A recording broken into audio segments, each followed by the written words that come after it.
नमस्कार दोस्तों, आपका स्वागत है आपके अपने चैनल हिंट्स ऑफ हैप्पीनेस। हम उम्मीद करते हैं कि आप अच्छे होंगे और वीडियो का भरपूर आनंद ले रहे होंगे। अगर वीडियो पसंद आए तो वीडियो को लाइक, शेयर, सब्सक्राइब करना ना भूलें। अब कहानी देखिए दोस्तों। राजा विक्रमादित्य और बेताल की रहस्यमयी कहानी भाग 2 प्रस्तावना।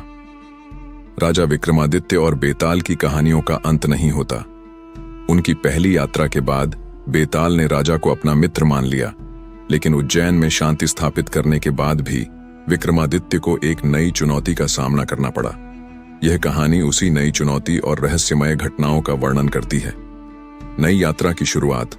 उज्जैन में सब कुछ सामान्य था, लेकिन एक दिन एक अज्ञात व्यक्ति दरबार में आया।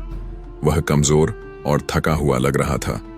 उसने राजा के सामने झुककर कहा, महाराज, हमारे नगर पर एक अजीब संकट छाया हुआ है। हमारी फसलें सूख रही हैं, हमारे बच्चों पर अज्ञात बीमारी फैल रही है और कोई भी उपाय काम नहीं कर रहा। कृपया हमारी मदद करें। राजा ने स्थिति को गंभीरता से लिया और उस व्यक्ति से पूछा, क्या तुम जानते हो यह सब कब शुरू हुआ? वह व्यक्ति बोला, महाराज, यह तब शुरू हुआ जब एक रात हमारी नगरी में एक रहस्यमयी रोशनी दिखाई दी। लोगों ने कहा कि वह रोशनी किसी दुष्ट आत्मा की है।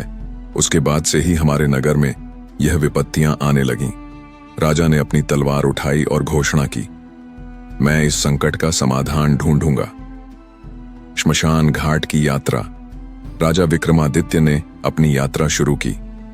उन्हें श्मशान घाट पर फिर से बेताल की मदद चाहिए थी। उन्होंने रात का इंतजार किया और श्मशान घाट पहुंचे। वहां सन्नाटे के बीच वही पुराना पेड़ था और उस पर बेताल लटका हुआ था। राजा ने बेताल को कंधे पर डाल लिया। बेताल ने हंसते हुए कहा, राजा विक्रम, क्या तुम फिर से मुझे परेशान करने आए हो? क्या इस बार भी तुम्हारे पास मेरी कहानियों का उत्तर देने का साहस है? राजा ने कहा, बेताल, मैं तुम्हारी सहायता मांगने आया हूं। इस बार मैं तुम्हारी कहानियां नहीं, बल्कि तुम्हारे ज्ञान का उपयोग करना चाहता हूं। बेताल ने उत्तर दिया, ठीक है, लेकिन रास्ते में मैं तुम्हें एक नई कहानी सुनाऊंगा। यदि तुमने इसका उत्तर दिया तो मैं पेड़ पर लौट जाऊंगा। पहली कहानी, दुष्ट आत्मा की माया। बेताल ने कहा, एक समय की बात है, एक नगर पर एक दुष्ट आत्मा का साया था। वह आत्मा हर पूर्णिमा की रात एक निर्दोष व्यक्ति की बलि मांगती थी। नगर के राजा ने उसकी मांग पूरी करते हुए अपने प्रजा की रक्षा की, लेकिन एक दिन राजा का अपना पुत्र बलि का शिकार बन गया। इस पर राजा ने आत्मा को हराने का निश्चय किया। उसने ध्यान और तपस्या की और एक दिव्य शस्त्र प्राप्त किया। राजा ने आत्मा से युद्ध किया और उसे हराया, लेकिन मरने से पहले आत्मा ने राजा से कहा, तुमने मुझे हराया, लेकिन मेरे कारण तुम्हारे पुत्र की बलि हुई। अब बताओ, क्या तुम्हारा यह निर्णय सही था? बेताल ने पूछा, राजा विक्रम, बताओ, क्या राजा ने सही किया? राजा ने उत्तर दिया, राजा का निर्णय सही था, क्योंकि वह अपनी प्रजा के कल्याण के लिए उत्तरदायी था। एक राजा का धर्म है कि वह प्रजा की रक्षा करे, भले ही उसे अपने व्यक्तिगत सुख का त्याग करना पड़े। उत्तर सुनते ही बेताल हंसते हुए वापस पेड़ पर लौट गया। दूसरी कहानी, अमृता का रहस्य। राजा ने फिर बेताल को पकड़ लिया। इस बार बेताल ने कहा, अब सुनो, एक और रहस्यमय कहानी। एक नगर में एक आर्षि ने अमृता प्राप्त करने का रहस्य ढूंढ निकाला, लेकिन उसे अपने ज्ञान का उपयोग केवल परोपकार के लिए करना था। एक दिन नगर में एक दुष्ट राजा आया, जिसने अरर्षि से अमृता का रहस्य छीनने की योजना बनाई। दुष्ट राजा ने अरर्षि को बंधक बना लिया और उसके सारे शिष्यों को मार डाला, लेकिन अर्षि ने अपनी चतुराई से दुष्ट राजा को एक जाल में फंसाया और अपने नगर को बचाया। अब बताओ, राजा विक्रम, क्या अर्षि ने सही किया?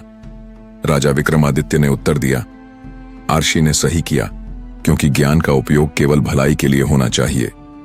यदि वह दुष्ट राजा को रोकने में विफल रहते तो अमृता का रहस्य विनाशकारी हो सकता था। रहस्योद्घाटन और नई चुनौती। इस बार बेताल ने पेड़ पर लौटने के बजाय कहा, राजा विक्रम, तुमने मेरी कहानियों का उत्तर देकर सिद्ध कर दिया कि तुम सही और गलत में भेद कर सकते हो।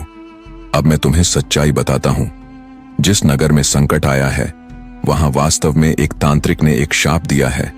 उस तांत्रिक ने अपनी शक्तियों से नगर के केंद्र में एक रहस्यमयी मूर्ति स्थापित की है। जब तक वह मूर्ति नष्ट नहीं होती, संकट दूर नहीं होगा। लेकिन उस मूर्ति को नष्ट करने के लिए एक बलिदान देना होगा।